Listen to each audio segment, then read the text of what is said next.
Bonjour les amis du Padre Pio. Bienvenue de retour à la chaîne Marchons avec Padre Pio.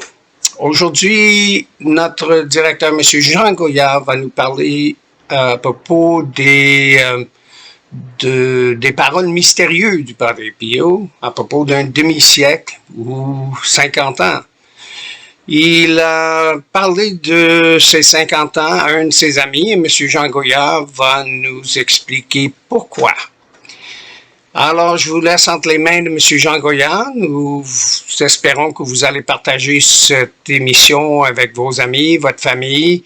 Et n'oubliez pas de nous écrire ou par Internet, par email. Vous allez voir nos informations en bas. Ou envoyez-nous un message par YouTube. Et puis, nous allons vous répondre au plus vite. N'oubliez pas de demander la photo bénite du Padre Pio. Nous sommes en train de les répandre gratuitement, mais faites vite parce que nous sommes limités dans la quantité que nous pouvions envoyer.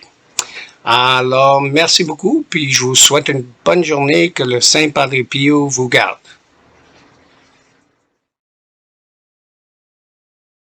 Une équivoque longue de 50 ans. Chers amis, fidèles du Padre Pio, bonjour, mon nom est Jean Goyard et vous assistez au programme Marchons avec Padre Pio.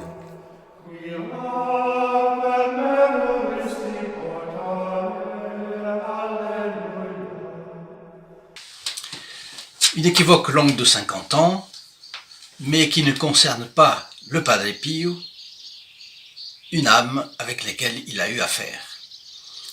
Parfois les choses sont longues, mais c'est un survol, en tout cas, si on peut dire comme ça, d'une action du Padre Pio sur 50 ans. Pour vous qui êtes visiteurs de notre programme pour la première fois, je vous invite à vous abonner, à cliquer sur la clochette, et ainsi vous serez tenu au courant de nos prochaines publications. Mais en même temps, vous serez gratuitement inclus dans les intentions de la messe qui sera célébrée le vendredi qui suivra votre abonnement. C'est un petit peu notre cadeau de bienvenue. Et vous tous qui m'écoutez, vous savez que notre objectif est de répandre au maximum la dévotion au Padre Pio en commentant un petit peu ces fioretti, ces petits faits de la vie de tous les jours qui ont le cocasse justement de la vie de tous les jours. Et pour cela, vous pouvez nous aider beaucoup, beaucoup, beaucoup. Et comment? Eh bien, par exemple en partageant, mais en faisant tout ce que vous savez faire avec Internet. Alors nous prenons cette histoire qui commence en 1918. 1918, c'est tout à fait au début de l'apostolat du Padre Pio. Et il a rencontré un nommé Modesto Vinelli, qui est un photographe, un des premiers photographes du Padre Pio. Qu'est-ce qu'il faisait? Il tirait des copies. Vous savez que le Padre Pio a été stigmatisé avant même son ordination sacerdotale, et finalement, ça s'est su très vite. Donc lui, il a su, il a pris des photographies du Padre Pio et il allait à droite et à gauche pour le faire connaître. Et dans la région, dans une région où d'ailleurs il y avait de très belles pommes, il arriva dans ce village qui s'appelle Rodi Garganico, sur le mont Gargano bien sûr, la région où il San Giovanni Rotondo. Et il tombe sur un homme qui ne voulait rien savoir de Padre Pio. Et il en résulta une discussion féroce, et ça a même dégénéré en violence. Vinelli, qui voulait absolument convaincre son interlocuteur de la véracité du Padre Pio, de ses stigmates, etc., était de plus en plus virulent, et surtout l'autre était très violent, et il a fini par des grossièretés et des blasphèmes. Alors là, le photographe s'est laissé envahir par la colère et il s'en est pris à son interlocuteur à coups de pied et à coups de poing. Et le résultat, c'est que l'homme a été blessé et que notre protagoniste, Modesto Vinelli, est arrêté, va en prison et il va y rester 40 jours. Bon.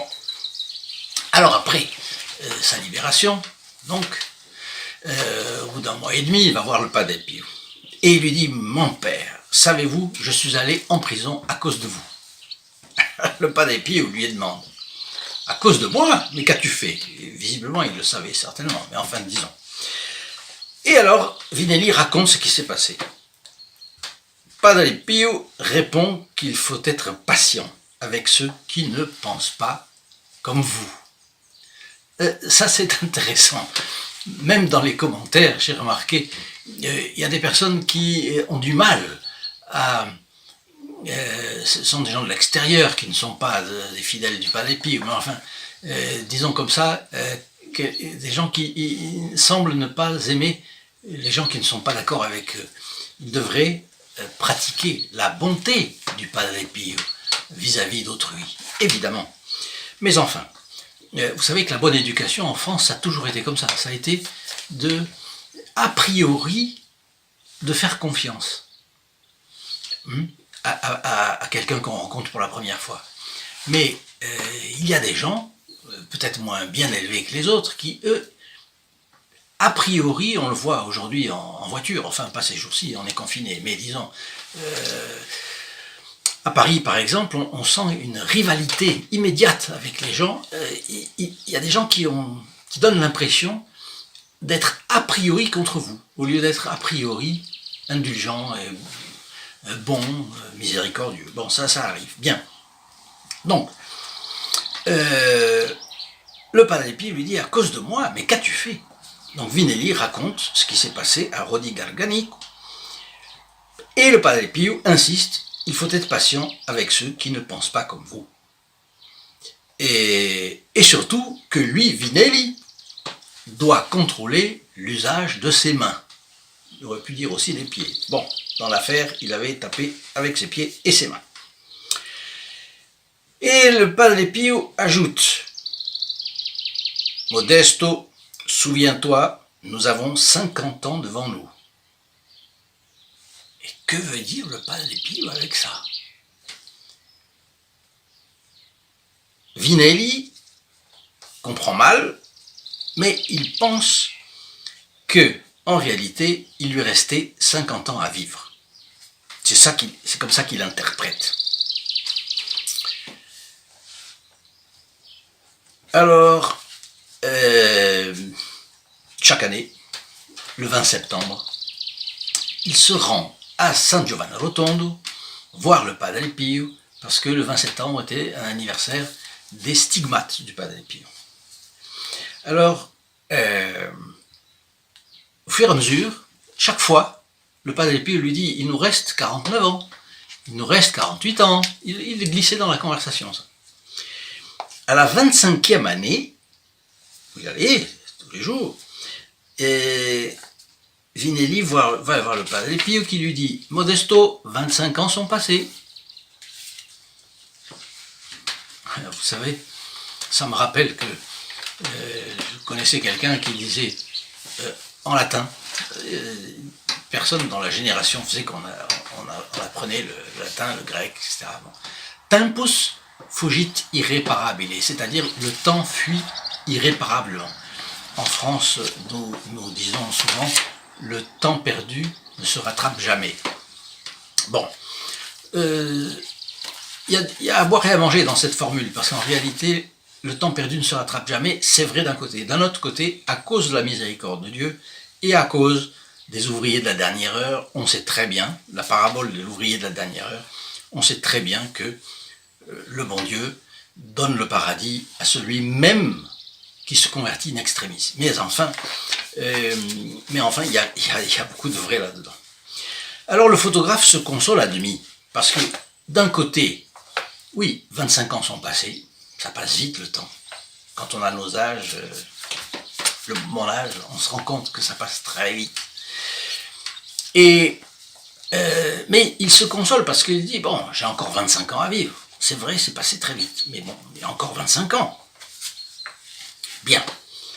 Mais ça commence à lui tourner un peu dans la tête. Et puis, le 20 septembre 1968, il retourne à San Giovanni Rotondo. Mais, vous savez que le 20 septembre 1968, c'est 2 jours avant le décès du Padre Pio. Et, oui, le Padre Pio est décédé le 22 septembre. Et il a connu donc la révolution de 68, n'est-ce pas? Bon. C'est pas sa gloire. Donc il va chez lui, et là le Padre Pio lui dit, Modesto, les 50 années sont passées. Et là, peu s'en fallut que Vinelli n'ait une attaque. Parce que il a vraiment cru que le Padre Pio lui annonçait sa propre mort. Sa mort à lui, Vinelli. Alors le choc a été tel qu'il a fallu le soutenir pour lui éviter de défaillir. Quelqu'un lui a expliqué que le père entendait par là parler certainement de sa propre mort, qu'il prévoyait imminente et non celle de Modeste Vinelli. Et effectivement, dans la nuit du 22 au 23 septembre 1968, le Padre Pio est mort. Et Vinelli, malgré la douleur d'avoir perdu cet ami qu'il allait voir chaque année, s'est senti soulagé et a compris enfin cet équivoque de 50 ans. Il a vécu encore 15 ans, il est mort le 2 mars 1983. Mais alors, c'est intéressant, est-ce que vous ne croyez pas que nous ferions comme lui si nous savions que nous allions mourir dans 2 jours? Ce serait la panique. C'est une grâce que le bon Dieu nous donne de ne pas savoir le jour de notre mort. Par exception, ça peut exister, des gens qui connaissent le jour de leur mort. Mais, enfin, j'ai un ami, très cher, qui est décédé en 3 mois. Il a eu un cancer du pancréas, il est décédé en 3 mois. Un cancer du foie, il est décédé en 3 mois. Donc vous voyez la difficulté des choses. Même si nous avions 50 ans, on dit, ah, il y a le temps. Il n'y a pas le temps. C'est tout de suite qu'il faut commencer à faire les choses. Et donc, ne perdons pas le temps. Ne perdons pas notre temps. Nous serions trop désolés de l'avoir perdu. Et il n'est jamais trop tard pour bien faire. Et c'est la raison pour laquelle je vous propose de faire tout ce que vous pouvez pour faire connaître cet apostolat du Padre Pio. Donc, la première chose, vous pouvez, sur notre site, qui est ici dans la description de la vidéo, vous pouvez acquérir gratuitement la photographie du Padre Pio qui est ici. Une par personne, parce que nous n'avons plus de stock.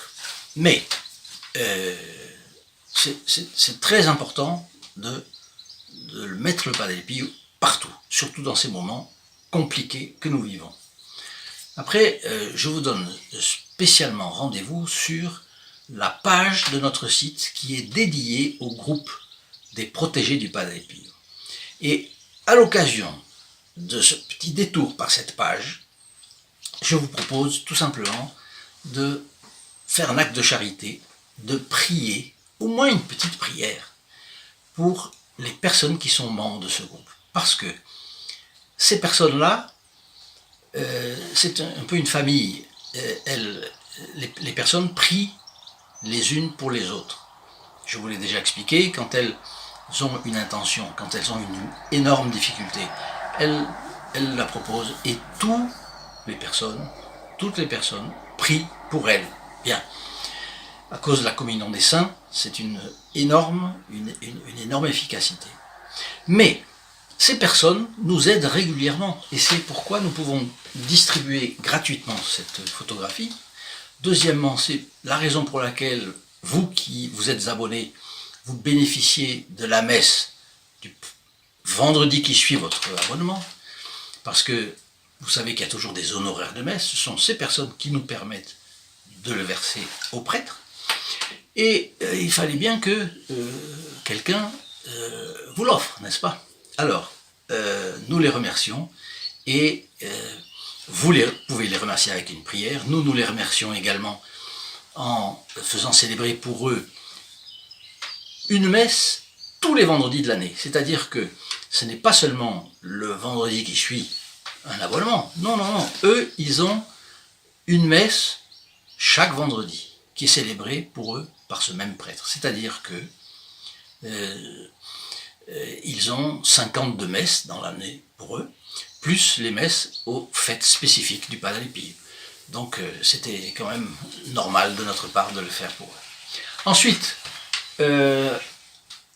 mettez votre like à cette vidéo, partagez-la et laissez-moi vos commentaires.